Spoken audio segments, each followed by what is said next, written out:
Chapter 43.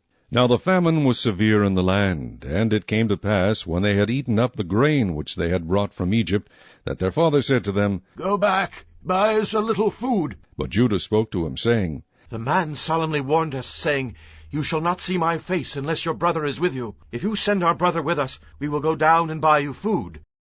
But if you will not send him, we will not go down.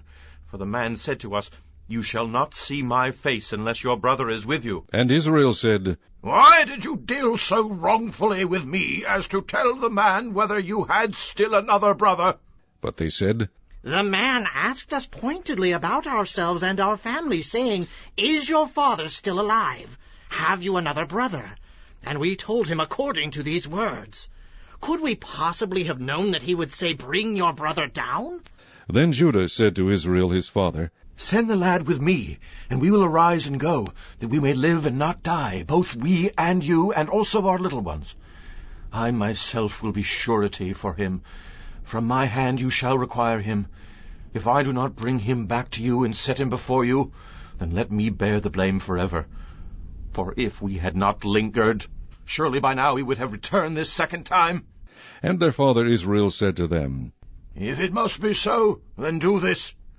Take some of the best fruits of the land in your vessels, and carry down a present for the man, a little balm and a little honey, spices and myrrh, pistachio nuts and almonds. Take double money in your hand, and take back in your hand the money that was returned in the mouth of your sacks. Perhaps it was an oversight. Take a brother also, and arise. Go back to the man, and may God Almighty give you mercy before the man, that he may release your other brother and Benjamin. If I am bereaved, I am bereaved.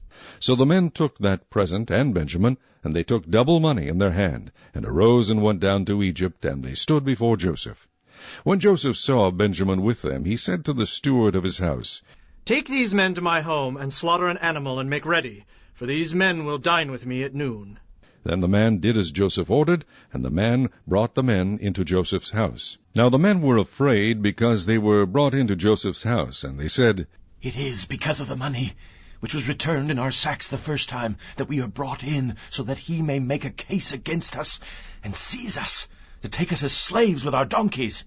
When they drew near to the steward of Joseph's house, they talked with him at the door of the house, and said, Oh, sir, we indeed came down the first time to buy food. But it happened, when we came to the encampment, that we opened our sacks, and there each man's money was in the mouth of his sack, our money in full weight. So we have brought it back in our hand, and we have brought down other money in our hands to buy food. We do not know who put our money in our sacks. But he said, Peace be with you. Do not be afraid. Your God and the God of your father has given you treasure in your sacks. I had your money. Then he brought Simeon out to them. So the man brought the men into Joseph's house, and gave them water, and they washed their feet, and he gave their donkeys feed. Then they made the present ready for Joseph's coming at noon, for they heard that they would eat bread there. And when Joseph came home, they brought him the present which was in their hand into the house, and bowed down before him to the earth. Then he asked them about their well-being, and said, Is your father well, the old man of whom you spoke? Is he still alive? And they answered, Your servant, our father, is in good health. He's still alive. And they bowed their heads down and prostrated themselves. Then he lifted his eyes and saw his brother Benjamin, his mother's son, and said, Is this your younger brother of whom you spoke to me? And he said, God be gracious to you, my son. Now his heart yearned for his brother, so Joseph made haste and sought somewhere to weep. And he went into his chamber and wept there. Then he washed his face and came out, and he restrained himself and said, Serve the bread. So they set him a place by himself, and them by themselves, and the Egyptians who ate with him by themselves, because the Egyptians could not eat food with the Hebrews, for that is an abomination to the Egyptians. And they sat before him, the firstborn according to his birthright, and the youngest according to his youth. And the men looked in astonishment at one another. Then he took servings to them from before him, but Benjamin's serving was 5 times as much as any of theirs. So they drank and were merry with him.